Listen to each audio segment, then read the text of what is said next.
बिस्मिल्लाहिर्रहमानिर्रहीम। अस्सलाम वालेकुम। मैं समी इब्राहिम हूँ और आप हमारा सोशल मीडिया देख रहे हैं। आज 9 मई है और हफ्ते का दिन, बड़ा अहम दिन है। ये दिन जो मई के हैं, एक तरफ मार्का हक है जिसमें पाकिस्तान ने भारत को शिकस्त दी, हमसे 5-6 गुना बड़ा दुश्मन है, और दूसरी जानिब एक वो स्याह पाकिस्तान की तारीख का वो एक दिन है जब इमरान खान जो इलेक्टेड प्राइम मिनिस्टर थे उनको जिस तरीके से इस्लामाबाद हाई कोर्ट में आके गिरफ्तार किया गया, सिक्योरिटी फोर्सेस ने दरवाजे और शीशे तोड़कर उन्हें न सिर्फ गिरफ्तार किया बल्कि उसके बाद फिर जो एक कंट्री वाइड प्रोटेस्ट हुआ उसको एक साजिश कहकर पूरा दहशतगर्दी के पर्चे दर्ज किए गए और ये इल्ज़ाम लगाया गया कि रियासत की रिट को चैलेंज किया गया था। इसमें तो कोई शक नहीं कि जो हमारे इदारे हैं उनकी जो इंस्टॉलेशंस हैं उन पर हमले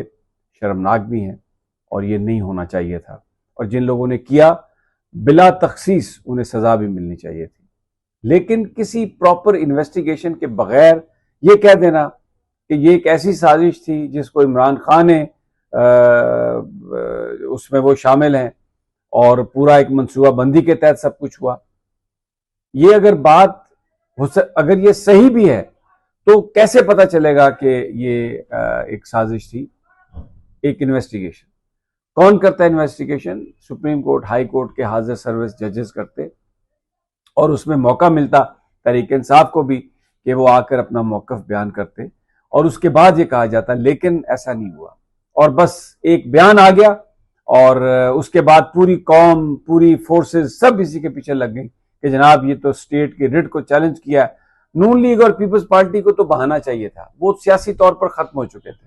इमरान खान ने उन्हें सियासी तौर पर नीस्त तो नाबूद कर दिया था, तो वो आके एस्टेब्लिशमेंट की लैब में बैठ गए और उन्होंने इस चीज को मजीद परवान चढ़ाया और ये बात कही कि जी बिल्कुल इसमें तहरीक इंसाफ बतौर जमात इस साजिश में शरीक थी।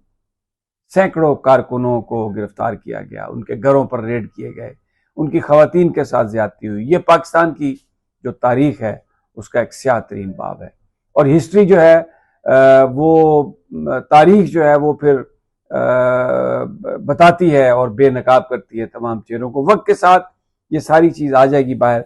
आज इमरान खान 1000 दिन से ज्यादा हो गए जेल में है, उनकी अहलिया जेल में है और आंखें चली गई हैं, बीमारी उनकी शदीद है, फैमिली को नहीं बताया जाता, कैद तनाई है, जुल्म है, तशद्दुद है।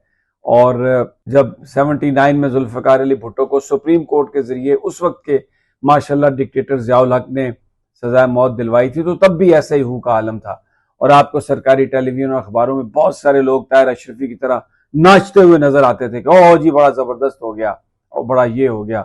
और जंग अखबार ने तो इदारिया लिख छोड़ा कि आज जनाब कानून की जो है वो बालादस्ती हो गई है कायम। तो इसी तरह आज भी जो इमरान खान के साथ और उनके जो मुखलिस साथी हैं जिनमें महमूदुर रशीद साहब हैं, उमर सरफराज चीमा हैं, यास्मीन राशिद साहबा हैं, एजाज चौधरी साहब हैं, उनके साथ, और शाह महमूद कुरैशी को भी मैं वही उसी कैटेगरी में लेके आता हूँ, उनके साथ जो कुछ हो रहा है वो इंतहाई अफसोसनाक है। और हुकूमत जो है एक जली पार्लियामान के जरिए चल रही है। मैंडेट छीना गया इमरान खान से, 8 फरवरी को लोगों ने उसको वोट दिया, सारी कौम जानती है किसको वोट दिया। और इसमें नवाज शरीफ का जो जुर्म है वो बहुत बड़ा है, क्योंकि नवाज शरीफ अगर इस गैर कानूनी कार्रवाई में इक़्तिदार अपनी पार्टी के लिए कबूल ना करते और अवाम के साथ खड़े होते और जो नारा वो लगाते थे कि वोट को इज्जत दो, उसका पास रखते, तो पाकिस्तान की सियासत में नवाज शरीफ भी आज एक जिंदा किरदार होते। अभी वो सियासी तौर पर मुर्दा हैं हुकूमत की वजह से, एस्टेब्लिशमेंट की वजह से, क्योंकि ये उनके मोरे हैं, वो जिंदा हैं। लेकिन आने वाले वक्तों में मैं आपको बताऊं, जब अभी मजीद ये 28वीं तरमीम की बात हो रही है, सूबों को तकसीम करने की बात हो रही है, उसमें सिंध के 2 सूबे बनेंगे, पंजाब के भी 2-3 सूबे बनेंगे, केपी में हजारा बनेगा, बलूचिस्तान में। तो ये जो इन सियासी जमातों का जो बेसिकली ये सियासी कल्ट हैं, जमातें नहीं हैं। पीपल्स पार्टी भुट्टो से शुरू होती है, भुट्टो पे खत्म होती है। नून लीग शरीफ से शुरू होती है, शरीफ पे खत्म होती है। इसी तरह जमीयत उलमा इस्लाम जो है वो मौलाना फजलुर रहमान के बाप दादा से शुरू होकर उनके बच्चों तक खत्म होती है। एएनपी भी वो जो है बड़ा खान वली खान के वाले साहब जो बाचा खान से शुरू होके नीचे उन्हीं खानों के बच्चों पर ही आती है। ये सारे खानदानी कल्ट हैं, इनमें सियासी जमात कोई नहीं। पॉलिटिकल पार्टी एक ही है, इमरान खान, जो जिसमें कोई फैमिली की हायरार्की नहीं है, जिसमें वो अपने बच्चों के लिए सियासी रोल नहीं है, उनकी बहनों के लिए सियासी रोल नहीं है, किसी को भी उन्होंने सियासत में अपने कुंबे में से, अहले खाना में से नहीं लगाया। लेकिन उनको बतौर सियासी जमात काम करने की इजाजत नहीं दी गई। अब इस वक्त ऑलमोस्ट जो उनकी पार्टी की लीडरशिप है वो कंप्रोमाइज्ड है। इमरान खान की रिहाई के लिए कोई कोशिश नहीं हो रही। लोग जो हैं वो मुस्तरब हैं, लोग परेशान हैं। जब भी एक दूसरे से मिलते हैं पूछते हैं खान की क्या खबर है, खान है भी या नहीं, बाहर आएगा कि नहीं, जिंदा है या नहीं, क्योंकि किसी से मुलाकात की इजाजत नहीं है और खबरें खुद ही फीड कर दी जाती हैं कि मुलाकात हो गई है जी बुशरा बीबी की इमरान खान से 40 मिनट तक कॉन्फ्रेंस रूम में हुई और ये हुआ और वो हुआ। दोनों को मुतअद्दिद बार हॉस्पिटल लाया गया जेल से फैमिली को इन्फॉर्म किए बगैर। उनके साथ क्या ट्रीटमेंट हुआ है, उनकी क्या हालत है, उनके ज़ाती मौलिजीन को भी वहां पर जाने की इजाज़त नहीं दी जाती। हाई कोर्ट के जो ऑर्डर्स हैं सुप्रीडेंट जेल उन पर अमल दरामद नहीं करता और बेबस जज जो हैं वो तारीख पे तारीख देते हैं। अभी इस वक्त कुछ मैं जजों को बेबस कहता हूँ कि वो करना चाहते हैं लेकिन कर नहीं पाते। लेकिन 90% जजेस वो हैं जिनको जज इसलिए बनाया गया कि वो हुकूमत की जो ज़बान है उसको बोलें, हुकूमत के हर काम पर वो ठप्पा लगाकर उसे लीगल करार देते हैं, कॉन्स्टिट्यूशनल करार देते हैं और अदालतों में इंसाफ नहीं है। किसी भी पॉलिटिकल वर्कर के पास अगर वो गिरफ्तार होता है, अदालत में जाता है, तो बिल्कुल कोई उसको रिलीफ नहीं मिलता।